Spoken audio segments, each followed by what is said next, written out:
show, so get rocking up. So let me break it all down for you. I ain't never giving up, I ain't never giving I'm taking that crown from you. A little bit of the bubbly.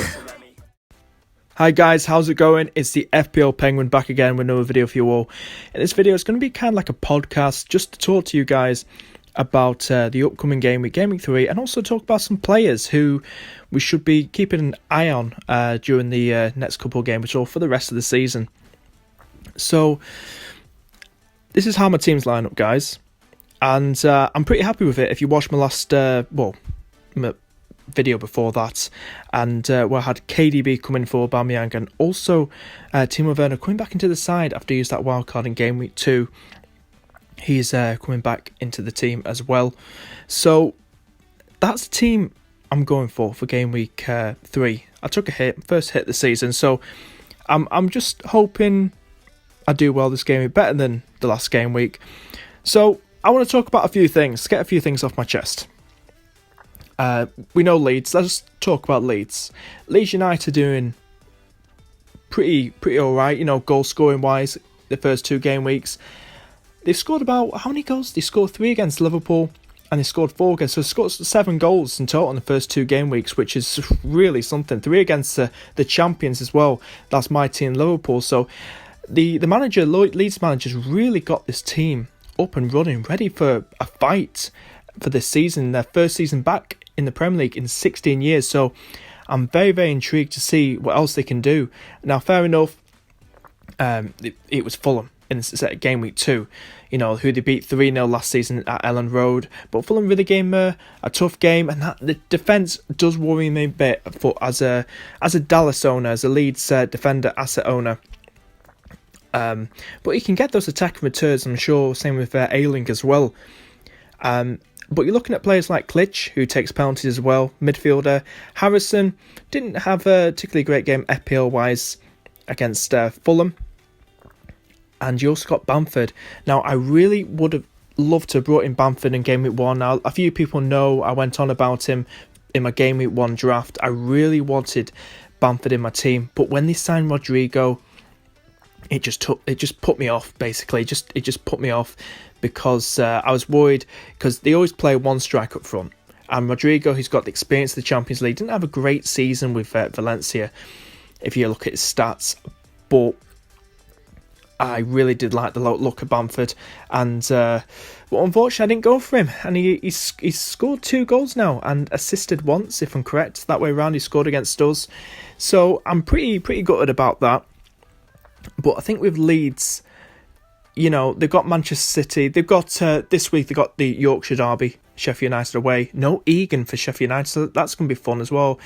And I do think Bamford could score 3 times in a row now. I really do. Again, I think he will in game week 3. And he's got Man City. That's going to be a big game, that going into that.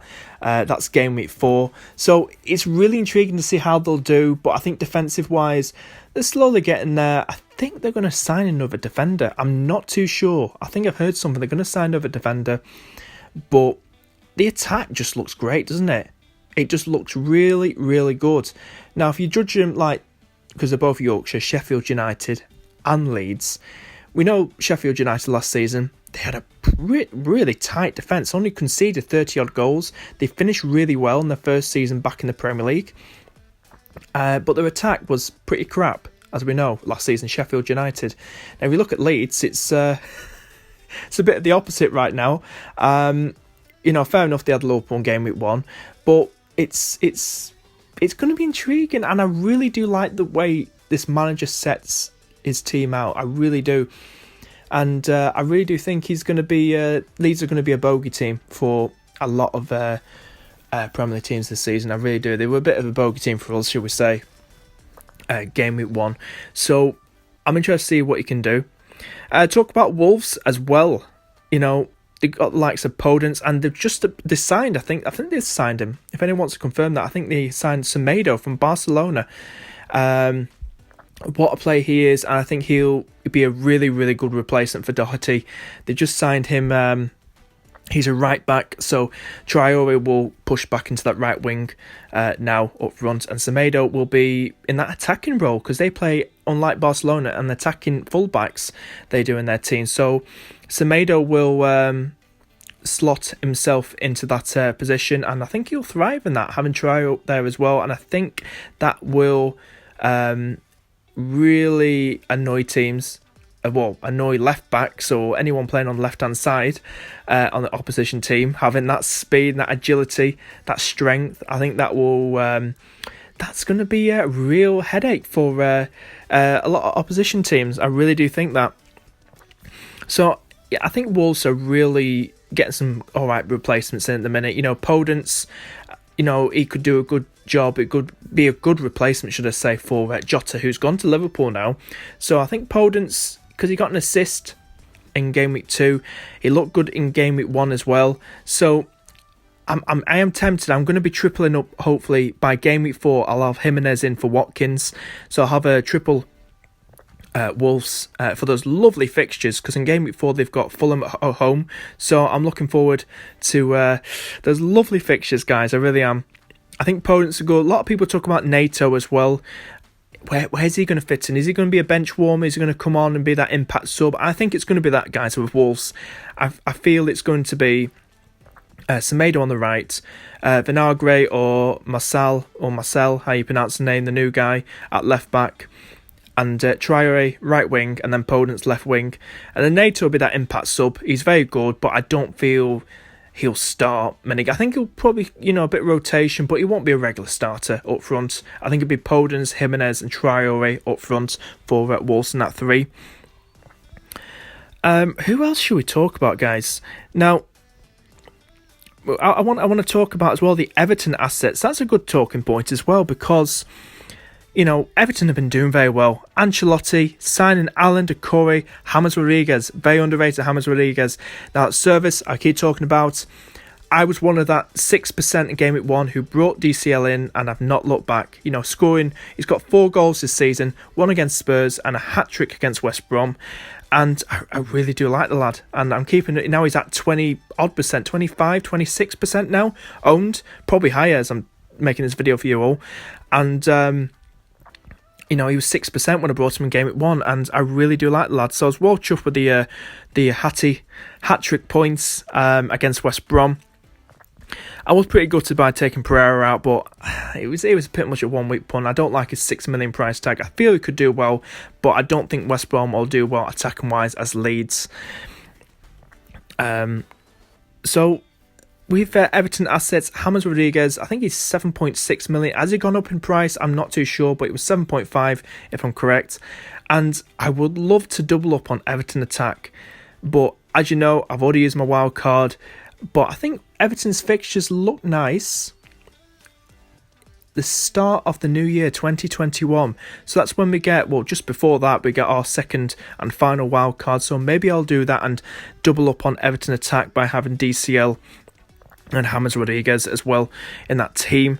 So they've really got a good team. They've got Luca Dean, and he's doing well on the left-hand side. I just think Everton have really got themselves a really good team.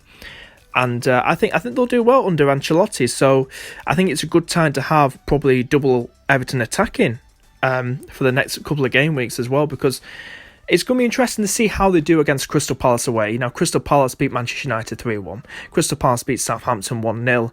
And they're undefeated in the first 2 games. I'm very surprised, because I thought they'd lose those 2 games. Now, expect the unexpected. It's football. So I think Palace will give them a really good game. I'm going to say Everton to win 3-2. I think it's going to be a very high scoring game, but you probably think it's saying as well, but aren't Palace pretty sound at the back? Well, they are. That Mitchell's done well, and unfortunately I've not had him in. I've not followed the hype that's around him, and he's done very, very well. He really has for a 4 million defender. But I'm not getting too hyped in that. I'm not taking these 1 week punts. Now with Watkins in my team, he's a 2 week punt, so and I'm going to give him no chance against Fulham, who will leak it at the back. That's Watkins. So with Everton, I think they'll do very well. I think it'll be a very good game against Palace. And I think once again, DCL James Rodriguez could get the points once again. So hopefully DCL gets something in that game. To talk about next as well, I'd like to talk about Man City assets. People are talking about, Kevin De Bruyne, Sterling.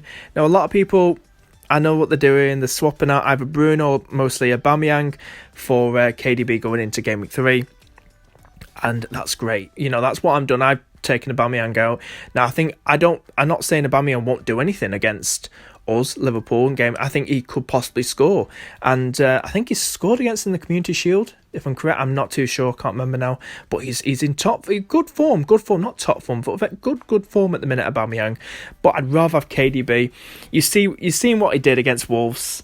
He seems to be playing a much up the field attacking role now, Kevin De Bruyne, this season. Looks like now, from what I've seen. So I think it's pretty much a no-brainer to captain Kevin De Bruyne this week against Leicester. I brought Timo Werner in. The only reason for that is I do feel he could be a flop, but then it's early days, and he's not bad. He's one of the best strikers out there, but maybe if you wait till Ziyech is back or Pulisic when he's fully fit, and you get the best out of Werner then. But we'll have to see. We'll have to see how he does. But he's coming up against a West Brom team. This is Timo Werner, who have conceded about 7 goals now. It's 8 goals, should I say? 8 goals, 5 against Everton and 3 against Leicester. Now, he's got to score there. If he can't score, against West Brom, he is a flop. Then I'm going to call him a flop. If he can't score against West Brom, if he's on the field for about 80 plus minutes, then he's a flop if he can't score against them. And but he's got to score, and I feel something big probably come. But I think this could be a banana skin for Chelsea. And once again, I think Pereira might show the mistakes I've made by taking him out once again. And I think, I'm saying now, I think West Brom could possibly get a shock win. But as an FPL manager who owns Werner, I hope Werner gets big returns. At least a goal. I mean, come on, mate. So, with other things as well to talk about, I also want to talk about Spurs assets. We saw that game against Southampton. Harry Kane and Son, mostly Son, going wild with 4 goals. My God. I don't own any of them. I'm not getting too high. I'm not jumping on the bandwagon because they blanked against Everton. They went really at Southampton, and now they've got the 3 Uniteds in the next 3 games, and then they got Burnley after that. So they've got Newcastle, Man United, West Ham, and then they got Burnley. So it's just one of them. When you see Man United lose 3-1 to Palace, but then Spurs going to troll us, the people who have Spurs assets, are they going to troll us? I just see Spurs as a troll team. And when you have, they're on top form, and then you put in, Son or Kane against a relatively easy opposition opponent, they suddenly blank. Or if you're Son, you get sent off. And it's just one of them that just winds you up. And that's the game. There's the highs and lows. But I'm not rushing or push myself, to get a Spurs asset in anytime soon. I'm pretty much happy with this team. I've settled out a lot of it with my wild card, and I'm not looking back. No, I'm pretty much happy with it, and I'm happy until the next wild card and have a good think about that. And I plan not to play any of my chips until later in the season, and try and stay patient. Another thing to talk about is Liverpool assets, Mane or Salah. Salah outperforming Mane. Mane blanked in game week 1. And then it was the other way around in game week 2. It's just best to keep the 1. I'd say Salah because of ownership, and also he takes penalties and maybe free kicks. He shares them with Trent. So I'd go with Salah over Mane, the same price. And either one's going to haul the other, and it's best to just keep the 1. If you can fit both in, that's absolutely fantastic. But I'd say just keep the 1. And I was gutted that Salah didn't get anything against Chelsea. It was the Mane show. It's either the Mane show or the Salah show. But I'm more than happy to keep Salah because he's just going to do what he did against Leeds. He's going to get penalties. He's going to score. He takes penalties. That's a bonus, what I talk about. Trent, good to see him get a clean sheet against Chelsea. I'm going to still keep it. It's either him or Robbo. Robbo's cheaper, but you know what Trent's like. You know what he did against Leicester last season? Was it, triple assists last season? And I'd rather keep Trent in my team. I think he's going to get back into form and get, taking the corners taken quickly and boom. So I really do like my Liverpool assets. I just want to talk about as well Ryan Brewster. I God knows what's happening with this move to either Sheffield United or Crystal Palace. The lad's worth about 4.5. He's probably going to go down to 4.4 soon. But I'd love him to make the move. But I don't know who I'd bring him in for, because as you can see, as I've talked about, I'd like to keep DCL definitely, probably for the whole season. Werner, we'll have to see how it does against West Brom. So there's a question mark over Werner. And Watkins will be going out for Jimenez, Big Jimmy. So it's just one of them. And I think with Liverpool assets, you've got to have at least two, a defender and midfield. That's how it is every single season. You have at least two Liverpool players in your team. But yeah, that's how much, I'm pretty set out with that team, for the next couple of game weeks, and I'm pretty happy with it, and I'm not going to take any wild hits. I only took that -4 because you need to get KDB in. I wasn't one of them that had a Man United or City asset in game week 1, and I brought Underbink Werner in. Hopefully he does something against West Brom. If he doesn't, then he's a flop. If he does not do anything against West Brom, he's a flop. I want to talk about the situation at Leicester with the fullbacks. You got Justin and the new signing Timothy Castagne. I've pronounced his name. And Timothy, we're going to call him Timothy, but I'll screw his name up even more. He's got himself a goal and 2 assists in his first 2 games for Leicester. I mean, against West Brom, Burnley, he's playing at right back, and while Pereira's out, and I'll get to Pereira in a minute, talk about him. Justin playing on the left, he's been doing well too, but this Timothy lad that they've signed Leicester at right back, he looks a really good player. Is he about 5.5? And he's got some decent fixtures. He's got West Ham, he's got Villa, fair enough, he's got Arsenal away.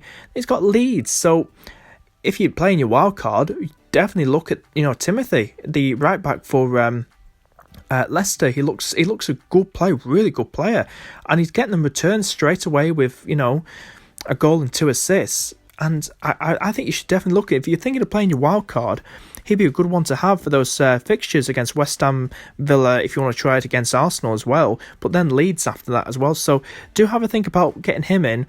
And the situation when Ricardo Pereira is back, probably near the end of October, mid-October, what's going to happen then? Because he was their number 1 right back. Is he going to be a bench warmer after that? Because if this Timothy keeps proving himself and doing great, because he's not blanked yet. He's as a defender, but he's got the points, he's got the returns, and Rodgers be looking at that thinking, yeah, I like the look of this lad, this Timothy lad. I'm going to keep starting even though Pereira's back. Will Pereira just be a bench warmer then?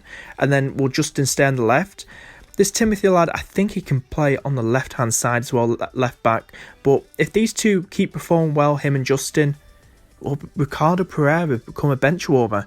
I think he possibly could, and I think it will stay as it is now, that same defence it's been for the last 2 game weeks when Pereira does return. Leicester looking good. Vardy's 50-50, even though he scored 2, was it, against at West Brom? I think 1 was a penalty. Harvey Barnes, one that is surprising me at the minute. Harvey Barnes, he was in my players to avoid. I think it's just a price tag. He doesn't get that many returns. He's about 7 million. It's like Traore as well. And I just feel with Harvey Barnes, he's doing well. He's got a goal and assist in his first 2 games. He's one to look out for. I do think so. He's doing, if you're not so sure about Vardy, get someone like Harvey Barnes, but it's just his 7 million price tag puts me off a bit. It's a bit too high in my opinion. But I do like the Leicester team. Maybe they're slowly getting back into form now, and they were a bit dodgy in Project Restart. But in the first 2 games, they've scored how many is it now? 7 goals in the first 2 games, and conceded 2. So, maybe you know, if you're playing your wild card, jump in and get either a Vardy or Harvey Barnes in that attacking part. But defensive wise, look at Timothy. But attacking wise, maybe take a punt on Vardy or Harvey Barnes. Fair enough, they got Man City away, but we never know, they could do something. But probably wait till after game week 3 if you're going to play that wild card.